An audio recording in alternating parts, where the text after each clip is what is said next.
Hi everyone, it's Jessie from the Ripley Library, and today I'm going to be reading you The Nightmare Before Christmas. This was written and illustrated by Tim Burton, and actually this specific book is the 20th anniversary edition, so it has some updated illustrations in there. The Nightmare Before Christmas, written and illustrated by Tim Burton, 20th anniversary edition.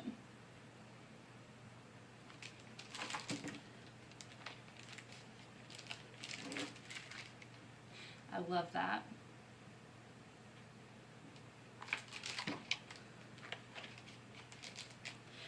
There's a little special introduction here by Tim Burton that says, "Nightmare has always meant a lot to me. To revisit it after 20 years and adding a few additional illustrations has been a special experience. I hope you enjoy the new edition."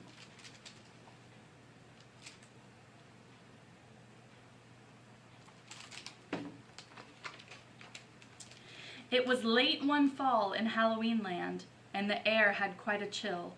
Against the moon a skeleton sat alone upon a hill.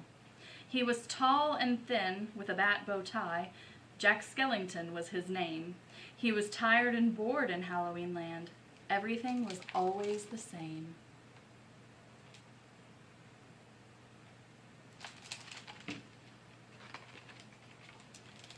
I'm sick of the scaring, the terror, the fright. I'm tired of being something that goes bump in the night.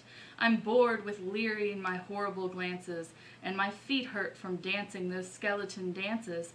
I don't like graveyards, and I need something new. There must be more to life than just yelling boo.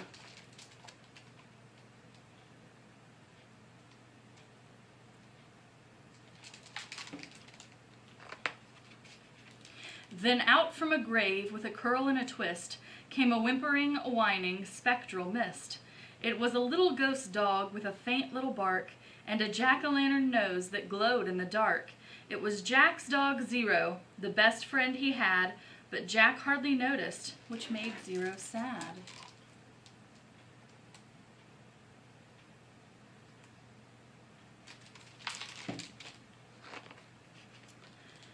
All that night and through the next day, Jack wondered and walked. He was filled with dismay.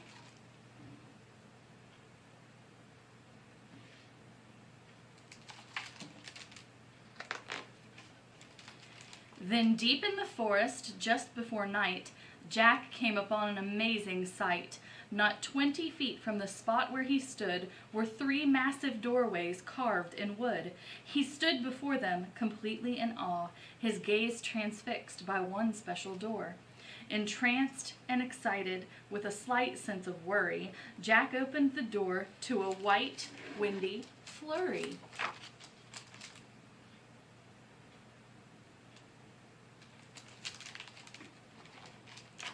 I love this illustration. Here he goes, falling into that white, windy flurry.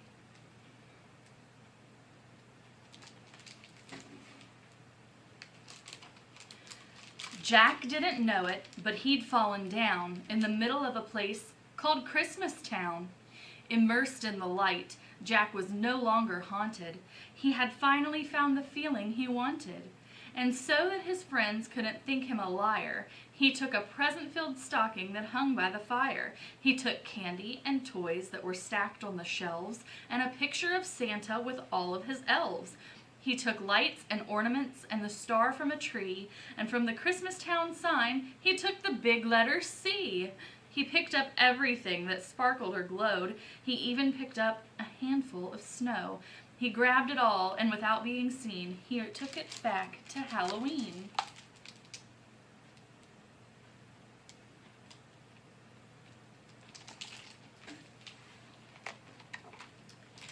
Back in Halloween, a group of Jack's peers stared in amazement at his Christmas souvenirs. For this wondrous vision, none were prepared. Most were excited, though a few were quite scared.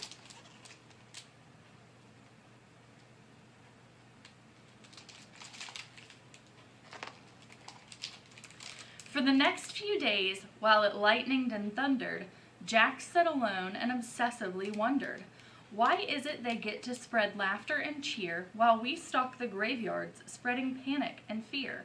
Well, I could be Santa, and I could spread cheer. What does he get to do year after year? Outraged by injustice, Jack thought and he thought. Then he got an idea. Yes, yes, why not?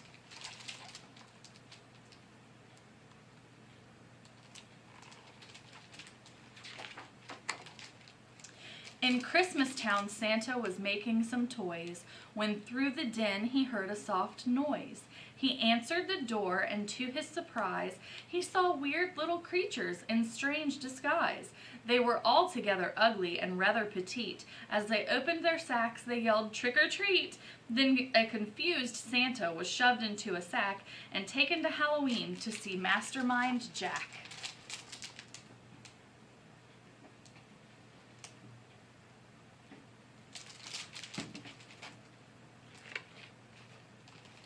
In Halloween, everyone gathered once more, for they'd never seen a Santa before, and as they cautiously gazed at this strange old man, Jack related to Santa his masterful plan.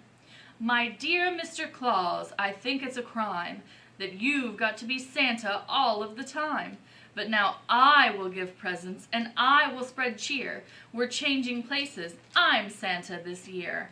It is I who will say, 'Merry Christmas to you!' So you may lie in my coffin, creak doors, and yell boo. And please, Mr. Claus, don't think ill of my plan, for I'll do the best Santa job that I can." And though Jack and his friends thought they'd do a good job, their idea of Christmas was still quite macabre.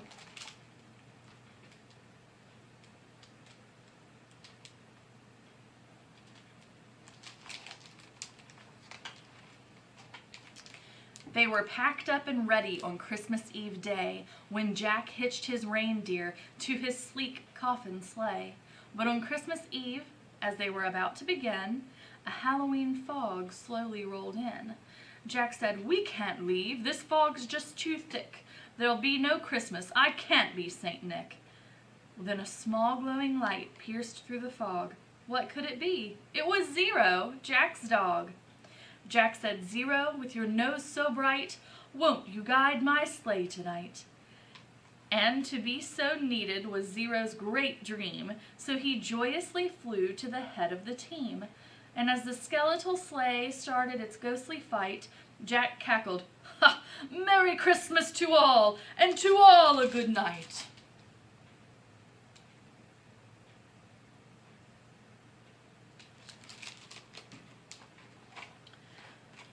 Oh, that's lovely. Look at Jack's skeleton reindeer.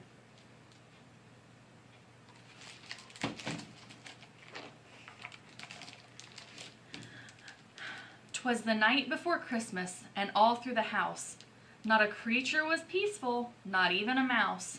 The stockings all hung by the chimney with care, when opened that morning would cause a great scare.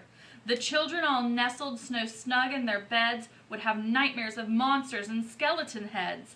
The moon that hung over the new fallen snow cast an eerie pall over the city below, and Santa Claus's laughter now sounded like groans, and the jingling bells like chattering bones. And to what to their wondering eyes would appear but a coffin sleigh with skeleton reindeer, and a skeletal driver so ugly and sick they knew in a moment, this can't be Saint Nick.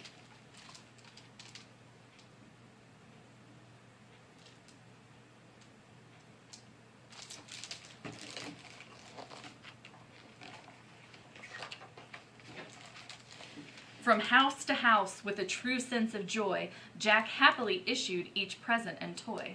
From rooftop to rooftop, he jumped and he skipped, leaving presents that seemed to be straight from a crypt. Unaware that the world was in panic and fear, Jack merrily spread his own brand of cheer.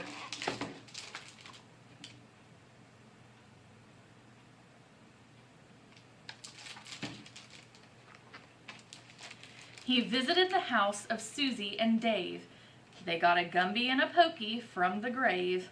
Then on to the home of little Jane Neiman. She got a baby doll possessed by a demon, a monstrous train with tentacle tracks, a ghoulish puppet wielding an axe, a man-eating plant disguised as a wreath, and a vampire teddy bear with very sharp teeth.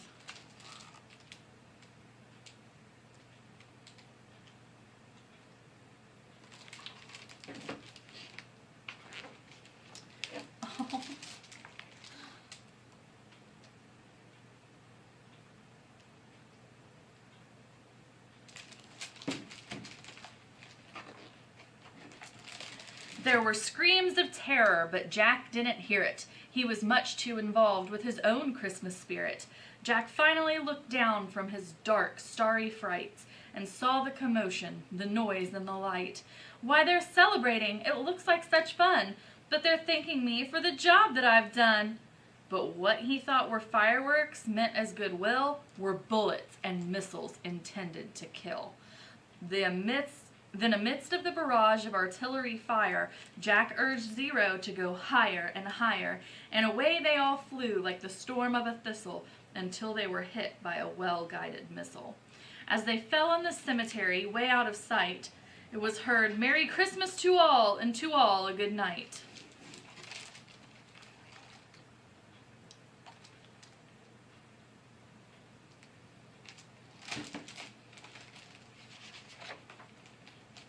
Jack pulled himself up on a large stone cross, and from there he reviewed his incredible loss. "I thought I could be Santa. I had such belief." Jack was confused and filled with grief. Not knowing where to turn, he looked toward the sky. Then he slumped on the grave, and he started to cry. And as Zero and Jack lay crumpled on the ground, they suddenly heard a familiar sound.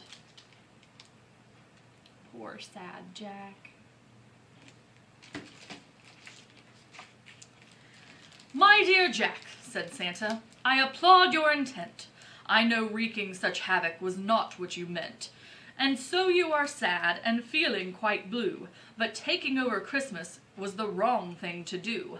I hope you realize Halloween's the right place for you. There's a lot more, Jack, that I'd like to say, but now I must hurry, for it's almost Christmas Day." Then he jumped on his sleigh, and with a wink of an eye, he said, "Merry Christmas!" and then he bid them goodbye.